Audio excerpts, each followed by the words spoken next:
प्रणाम मिथिला। मिथिला के प्रसिद्ध आम के चटनी बताबै छी। ई चटनी मोस्टली मिथिला में ही खायल जाइए। अगर मिथिला के बाहर के लोग अहाँ सब वीडियो देख रहल छी तो जरूर कहब जे ओहरो बनैया कि नहीं।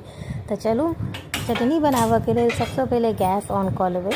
गैस ऑन केला के बाद में ओपर में मसाला लेबै। जमाइन 1 चम्मच हल्दी, 1 चम्मच जीर और 2 गो सुखायल मिर्चाई। एकरा अपना सबके हल्का भूज लेबाक है। जहन चुटपुटाए लगते और हल्का भुजा जेतै, जहन लागत कि हल्का ललगर कऽ कऽ सोनगर बुझा गेला। ई चटनी मतलब ई मसाला जे छै आइसँ नहि, हम अपन दाई सबके जमानासँ बनैत देखैत आबै छी और अखनो तक ई चटनी ओनाही छै, ओकर स्वाद एनाही होइ छै।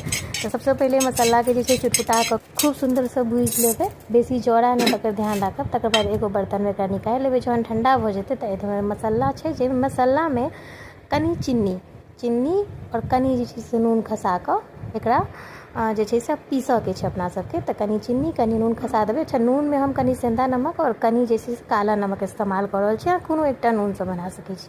ई मसाला सबके आप पहले कनी एक रत्ती अपना सबके दरदरा पीस लेबाक है हल्का सा। जहन हल्का दरदरा पिसा जेतै तो एकरा एहिमे आम धऽ देबै, जे आम काटि कऽ धो लेलहुँ हैं। अच्छा, ई चटनी के अहाँ 1 सप्ताह तक फ्रिज में स्टोर कऽ के राखि सकै छी। देखियो चटनी पिसा गेल है और ई चटनी भात में, रोटी में, कोनो भी चीज़ में खाए में बहुत नीक लागै छै। वीडियो नीक लागल है तो फेसबुक पेज पर देख रहल छी तो फॉलो कऽ लेब और यूट्यूब पर देख रहल छी तो चैनल के सब्सक्राइब कऽ लेब। जय मिथिला, बाय।